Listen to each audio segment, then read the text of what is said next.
first of all, let me just deal with this credentials game that I know John and his friend Douglas Murray love to play these days about military, who knows more about this or that. John runs his mouth on a variety of topics. I've seen him talk about, in fact, just today he's talked about war crimes, international law, who's breaking international law. Last time I checked, John is not a lawyer. The International Criminal Court has indicted Netanyahu and Gallant for war crimes and crimes against humanity. The former Jewish president of the tribunals for Yugoslavia and Rwanda says Netanyahu should be indicted for war crimes and crimes against humanity.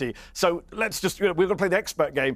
John's not an expert on genocide. The actual genocide experts, the president of the International Association of Genocide Scholars says Gaza is a genocide. The leading Israeli scholars of the Holocaust, Omer Bartov-Brown, Amos Goldberg at Hebrew University, say Gaza is a genocide. John's not an expert on targeting terrorists. The guy who led the attack on ISIS, the American Master Sergeant Wes Bryant, has said John doesn't know what he's talking about. So let's not play this credentials game, because John will lose, just like Douglas did on the Rogan show. Let's talk about substance. John said a year ago, we're close to winning. He talked about not being allowed into Rafah. Rafah has been destroyed. Have you looked at any pictures recently? It's flattened. You don't need to go there with the IDF to see that they flattened Rafah. They flattened most of Gaza, and they still have not won, quote unquote. It's absurd to say that Israel was held back. Is this the new stab in the back? This is the new bullshit defense. The former Israeli ambassador to the United States said recently, thank God Joe Biden was president while this was going on. He gave us everything we wanted. He never asked us to stop. He never asked for a ceasefire. America gave Israel everything it wanted,